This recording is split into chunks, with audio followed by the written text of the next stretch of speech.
Bapak Ibu saudara-saudara sekalian, Shalom. Ada seorang teroris yang bernama Saulus, berasal dari Tarsus, dan Tarsus itu berada di bagian tenggara dari Asia Kecil pada abad pertama, atau Turki pada zaman ini. Dan teroris ini dengan semangat yang berkobar-kobar, dia ingin memusnahkan orang Kristen. Dia mengejar orang Kristen, dia menahan mereka, memasukkan dalam penjara, bahkan dia membunuh orang Kristen. Dan dengan kekuatan politik, dia mendapatkan rekomendasi, kemudian aksinya semakin brutal. Jadi teroris ini seorang yang dengan aksi brutalnya yang sangat ganas untuk membunuh orang Kristen, untuk mengejar Kristen, untuk mengejar gereja, yang membunuh orang-orang yang beriman kepada Kristus. Tetapi kemudian orang yang mempunyai rencana jahat ini diubahkan oleh Tuhan, dan justru orang itu dijadikan alat bagi Tuhan, dan pada akhirnya dia menjadi orang Kristen. Dia menjadi murid Tuhan, menjadi rasul Tuhan, dan dia menjadi orang Kristen. Saudara-saudara sekalian, orang itu bernama Saulus. Saulus yang tadi saya katakan tidak tahu bahwa apa yang dia lakukan terhadap orang Kristen itu pada dasarnya, atau terhadap gereja itu pada dasarnya, dia lakukan itu terhadap Tuhan Yesus sendiri. Dan pada akhirnya dia dipulihkan oleh Tuhan, disembuhkan oleh Tuhan, secara fisik disembuhkan oleh Tuhan, secara jiwa dan rohani disembuhkan oleh Tuhan, dan dia menjadi murid Tuhan dan bahkan menjadi rasul Tuhan. Bapak Ibu saudara-saudara sekalian, background dari Saulus yang sebagai seorang teroris ini terambil dari Kisah Para Rasul pasal 8 ayat 1 yang mengatakan bahwa 8 ayat 1 mengatakan tentang kejadian kematian dari Stefanus. Jadi ketika Stefanus dirajam dengan batu sampai meninggal di kota Yerusalem oleh orang-orang Yahudi pada saat itu, dikatakan di dalam Kisah pasal 8 ayat 1, Saulus juga setuju bahwa Stefanus mati dibunuh. Jadi dia menyetujui kematian atau pembunuhan yang terjadi terhadap bagi Stefanus. Saudara, di dalam ayat selanjutnya, pasal 8 ayat 1b sampai ayat 3 berbunyi demikian. Pada waktu itu mulailah penganiayaan yang hebat terhadap jemaat di Yerusalem. Mereka semua, ini jemaat-jemaat kecuali rasul-rasul, tersebar ke seluruh daerah Yudea dan Samaria. Orang-orang saleh menguburkan mayat Stefanus serta meratapinya dengan sangat. Kemudian 8 ayat 3 mengatakan begini, tetapi Saulus berusaha membinasakan jemaat itu. Dia berusaha membinasakan jemaat itu. Dan ia memasuki rumah demi rumah. Jadi dia datang dari rumah ke rumah dan menyeret laki-laki dan perempuan keluar dan menyerahkan mereka untuk dimasukkan dalam penjara. Saudara, di dalam pasal 9, Kisah pasal 9 ayat 1 sampai ayat 15 menceritakan bagaimana Saulus ini dalam perjalanan ke Damsyik, kota Damsyik. Jadi setelah dia melakukan teror di Yerusalem, sekarang dia melakukan teror di Damsyik. Dan untuk itu dia meminta rekomendasi dari imam besar Yahudi di Yerusalem, dan dengan surat rekomendasi itu dia menuju Damsyik untuk mau mengakhiri orang-orang Kristen atau membinasakan orang-orang Kristen yang berada di Damsyik. Namun demikian, dalam perjalanannya Tuhan Yesus menjamah dia. Dan kemudian ceritanya berbalik 180 derajat. Dari rencana jahat menjadi sesuatu yang memuliakan nama Tuhan. Dari teroris menjadi orang yang percaya kepada Kristus, dan bahkan menjadi rasul Kristus, pada akhirnya menjadi saksi Tuhan kepada bangsa-bangsa lain di Yerusalem, di luar Yerusalem, bahkan kepada bangsa-bangsa lain. Saudara sekalian, di dalam Kisah 9 pasal 9 ayat 1 sampai 15 menjelaskan tentang bagaimana Yesus menjumpai Saulus. Dan ketika Saulus dalam aksi brutalnya itu, dalam mengejar dan menyiksa dan mau membunuh orang-orang Kristen itu, justru Yesus menjumpai dia dan mengubah rencana yang jahat itu menjadi sesuatu yang baik. Saudara, teroris menjadi orang yang percaya, rencana jahat menjadi sesuatu yang baik. Bapak Ibu, di dalam ayat 9 ayat 1 mengatakan begini, sementara itu berkobar-kobar hati Saulus untuk mengancam dan membunuh murid-murid Tuhan. Saudara, berkobar hatinya untuk membunuh. Dia berkobar hatinya untuk mau membinasakan orang-orang Kristen. Dan meminta surat kuasa daripadanya, dari imam besar, untuk dibawa kepada majelis-majelis Yahudi atau orang-orang yang berada di Damsyik, ya Yahudi yang berada di Damsyik, supaya jika ia menemukan laki-laki atau perempuan yang mengikuti jalan Tuhan, yaitu jalan Kristus, tentu jalan Tuhan ini adalah orang-orang yang percaya kepada Kristus, ia menangkap mereka dan membawa mereka ke Yerusalem. Jadi dia ingin memusnahkan mereka yang berada di Damsyik.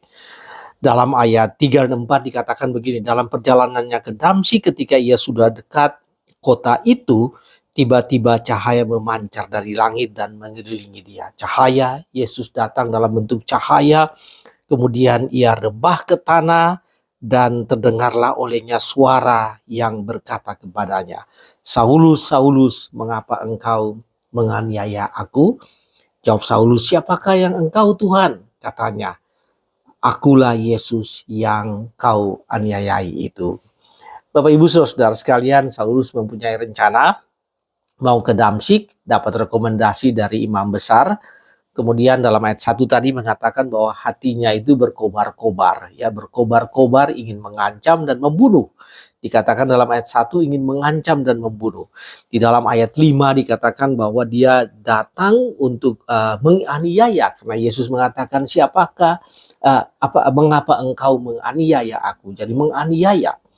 Yang terjadi, saudaraku, rencana yang hebat ini, rencana yang berkobar-kobar dari seorang teroris Yerusalem yang mau melakukan teror juga di Damsyik ini, Yesus menjamah dan mengubah rencananya. Yesus berkata kepadanya, Saulus, Saulus, mengapa engkau menganiaya aku? Dia kaget, Bapak Ibu. Dia pikir ini suara biasa-biasa saja.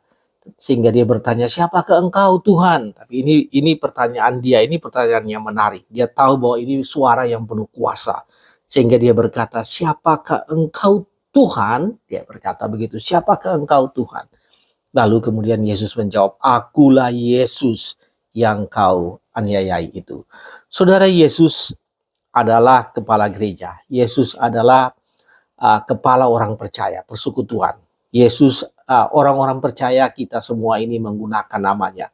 Identitas kita adalah identitas yang kita pakai, itu adalah identitas Yesus. Sebagai orang-orang Kristen, sebagai pengikut Kristus, sebagai umat Kristen, sebagai orang yang percaya kepadanya.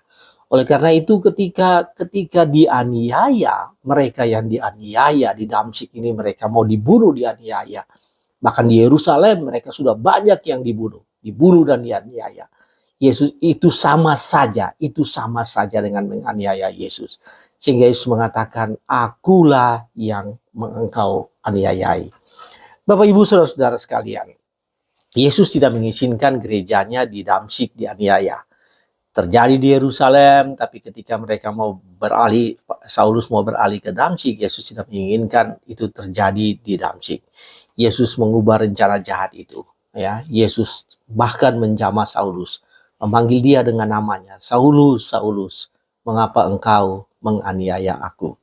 Yesus tahu apa yang akan dilakukan oleh Saulus, rencana yang jahat itu, dan kemudian Yesus mengubah rencana itu.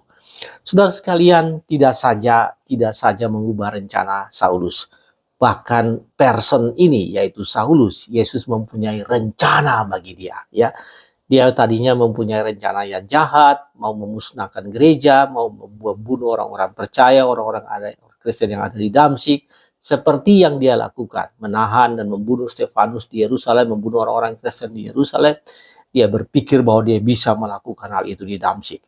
sehingga dia mau ke sana untuk melakukan itu. Tapi apa yang terjadi? Yesus menjamah dia. Yesus membatalkan rencana itu. Rencana yang tadinya menuju ke selatan, Yesus mengubah itu menuju utara 180 derajat. Dan bukan saja itu, orang ini pun mempunyai target bagi Tuhan, ya. Saulus sendiri mempunyai rencana. Tuhan sendiri mempunyai rencana yang istimewa, yang spesial, yang khusus bagi Saulus. Saudara, ayat 15 mengatakan demikian. Tetapi firman Tuhan kepadanya ini kepada Ananias, karena ketika Saulus buta dan Saulus berada di kota Damsyik itu, ya, lalu kemudian Tuhan datang kepada Ananias dan menyampaikan kepada Ananias supaya pergi dan menyembuhkan Saulus. Tetapi Ananias menolak. Ananias menolak karena Ananias berkata bahwa orang ini sudah terdengar jahatnya. Ayat 14 mengatakan bahwa ia datang kemari. Jadi Ananias sudah tahu bahwa ia datang kemari dengan kuasa penuh dari imam-imam kepala untuk menangkap semua orang yang memanggil namamu. Ketika Ananias dikatakan oleh Tuhan Yesus untuk pergi menyembuhkan Saulus, ya, Ananias berkata, "Oh Tuhan, orang ini begitu jahat. Dia mau datang ke Damsyik ini untuk membunuh kami, ya, untuk menyiksa kami dan membunuh kami." Tetapi kemudian Yesus berkata kepada Ananias seperti ini, Pergilah menjumpai Saulus, sebab orang itu adalah alat pilihan bagiku." Orang itu is my special or my chosen instrument, alat pilihan bagiku. Yesus sendiri mengatakan Saulus ini, yang teroris ini, adalah alat pilihan bagiku. Tuhan memilih Saulus menjadi alat pilihan baginya. Alat pilihan, alat yang istimewa. Untuk apa? Ayat 15 mengatakan untuk memberitakan namaku kepada bangsa-bangsa lain, serta raja-raja dan orang-orang Israel. Jadi ternyata Saulus ini dipilih dijamah oleh Yesus.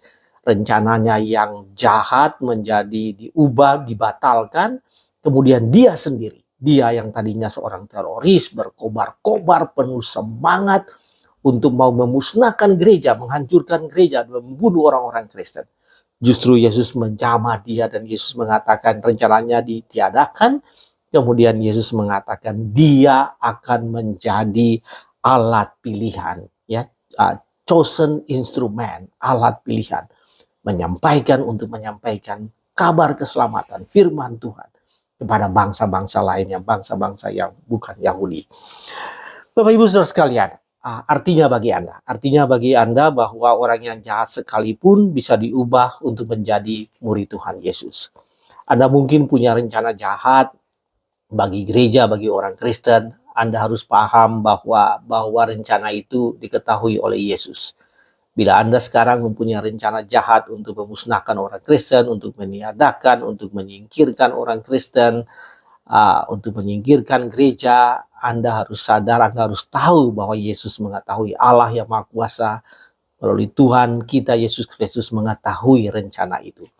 Saudara, Anda bisa saja secara fisik, ya, dan pada zaman sekarang ini bukan secara fisik, ya, persekusi, penganiayaan itu tidak secara fisik, tapi juga bisa teror secara media, secara sosial, ya, teror yang secara verbal dilakukan.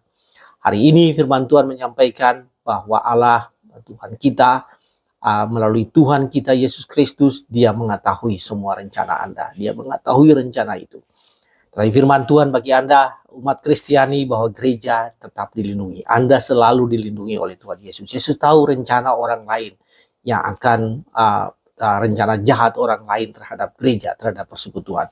Dan Yesus dapat, kalau dia berkehendak pada saat ini, dia dapat mengubah rencana itu. Tidak terjadi di Yerusalem, tapi terjadi di Damsyik. Dia bisa mengubah rencana itu, sehingga rencana jahat itu bisa ditiadakan. Saudara, bagi gereja dan orang percaya, mungkin saja mengalami penderitaan yang eksternal, yang datang dari luar. Tetapi firman Tuhan hari ini menguatkan Anda yang mengatakan bahwa apa yang terjadi dengan Anda, Yesus mengetahui itu. Dan pada saatnya Yesus akan menyelamatkan Anda. Yesus memproteksi Anda. Apa yang terjadi dengan kamu sebagai individu, atau sebagai person, atau sebagai persekutuan, sebagai gereja, Yesus mengetahui segala sesuatu yang terjadi. Dan rencana yang jahat terhadap dirimu, terhadap persekutuanmu bisa diubah oleh Yesus menjadi sesuatu yang baik. Bapak Ibu Saudara sekalian, itu pelajaran pertama. Pelajaran kedua yaitu bahwa Tuhan menjama dengan cara yang seperti tadi, cahaya yang datang sampai Saulus ini menjadi buta, ya, menjadi buta, tetapi di dalam keadaannya itu secara lembut Yesus datang menjamah dia. Kalau tadi dengan suara Yesus yang lembut, Yesus mengatakan, Saulus, Saulus, mengapa engkau menganiaya aku? Saudara, ini cara Yesus memanggil Saulus. Cara Yesus memanggil Saulus berbeda dengan Yesus memanggil Matius. Dengan cara Yesus memanggil Sakeus, ketika Yesus mengatakan kepada Sakeus, aku akan menumpang di rumahmu. Ketika Yesus memanggil Matius, Yesus katakan, ikutlah aku, dan kemudian dia meninggalkan kantor pajaknya untuk mengikuti Yesus. Ketika Yesus memanggil Petrus dan Yakobus, Yohanes dan Andreas, keempat orang ini adalah nelayan, Yesus mengatakan, ikutlah aku, kamu akan kujadikan penjala manusia, dari penjala ikan menjadi penjala manusia. Tetapi kepada Saulus, Yesus mempunyai cara yang berbeda. Yesus dengan keras membuat sampai dia tidak bisa melihat, dan kemudian mengubah rencananya dan menjamah dia. Saulus, Saulus, mengapa engkau menganiaya aku? Yesus memperkenalkan dirinya kepada Saulus. Dan kemudian di dalam ayatnya yang ke-12 dikatakan bahwa Saulus berdoa dan memohon. Ya, kita tidak tahu apa itu doa Saulus, karena memang saudara-saudara sekalian, Lukas tidak mencatat apa bunyi dari isi dari doa Saulus itu. Namun di dalam ayatnya yang ke-12 ini dikatakan, ya, ayat 11 akhir dikatakan bahwa ia sekarang berdoa. Yesus mengatakan kepada Ananias, Saulus sekarang sedang berdoa. Jadi Yesus tahu bahwa Saulus sedang berdoa. Ia sekarang sedang berdoa. Dan dalam suatu penglihatan ia melihat bahwa seorang yang bernama Ananias. Jadi Yesus sudah mengatakan kepada Saulus, seorang yang bernama Ananias akan datang menumpangkan tangan dan menyembuhkan engkau. Bapak Ibu saudara-saudaraku, 3 hari lamanya. Ya, kita bisa lihat di ayat 9, ya. Ayat 9 mengatakan begini, 3 hari lamanya ia tidak dapat melihat, dan 3 hari lamanya ia tidak makan dan minum. Orang yang hebat ini, orang yang tadinya berkobar-kobar, semangatnya begitu luar biasa untuk mau menghancurkan kekristenan yang begitu hebat, ternyata setelah dijamah oleh Tuhan, dia tidak ada apa-apanya.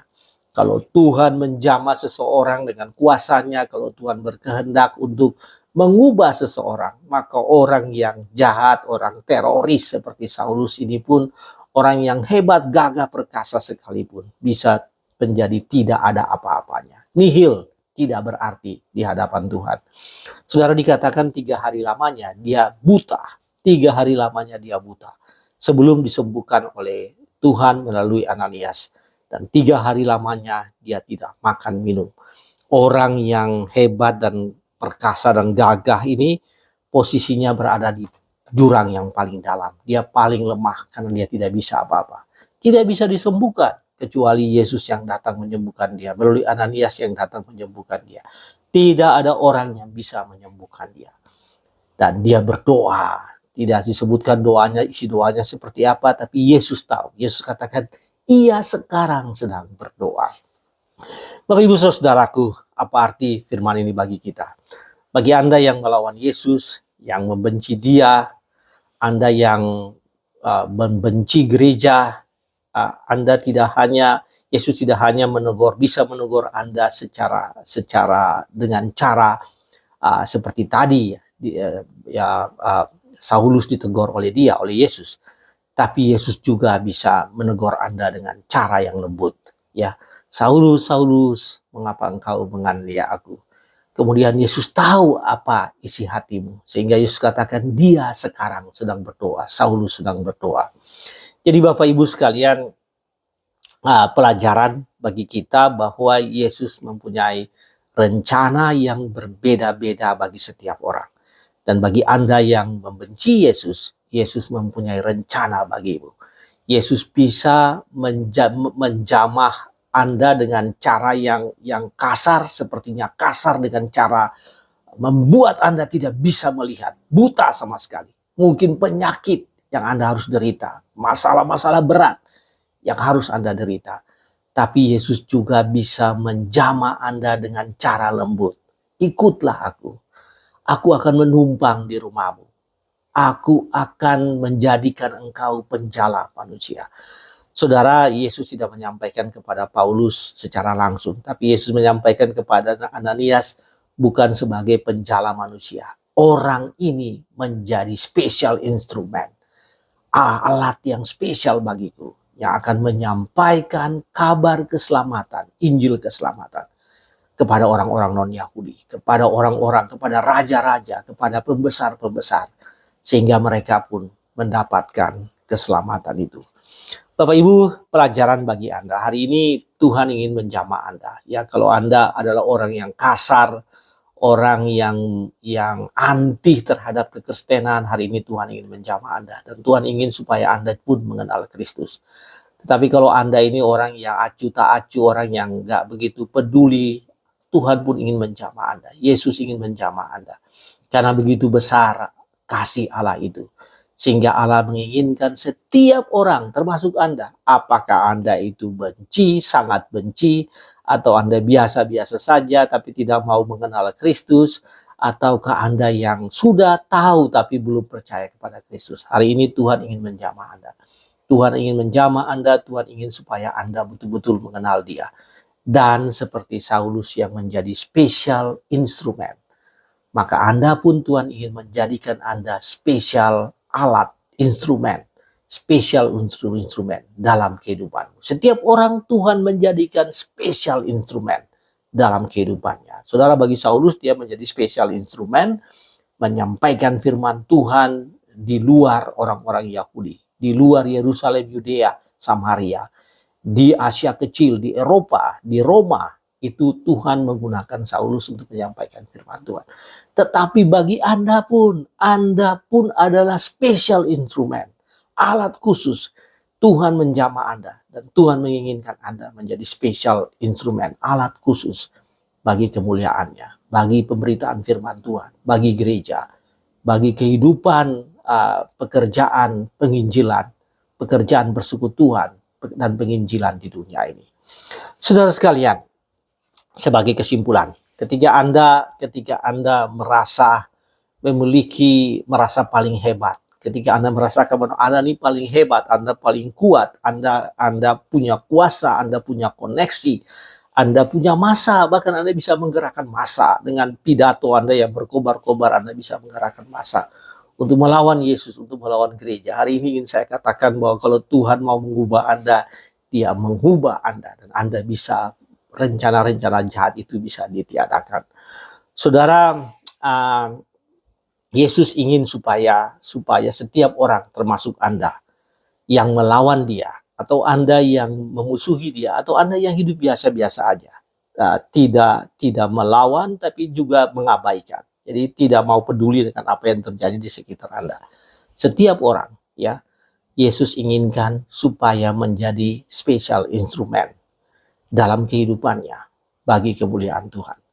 Karena itu Bapak Ibu saudara-saudaraku, Anda sekalian, ketika Anda mendengarkan firman Tuhan bahwa orang yang jahat sekalipun, teroris sekalipun menjadi spesial instrumen bagi Tuhan. Apalagi Anda pun Tuhan menginginkan Anda menjadi spesial instrumen bagi gerejanya, bagi kehidupan sesama manusia, untuk menyatakan kabar baik bagi sesama manusia, supaya dunia ini mengalami kabar keselamatan, mengalami keselamatan itu, dan diselamatkan dari kebinasaan kekal.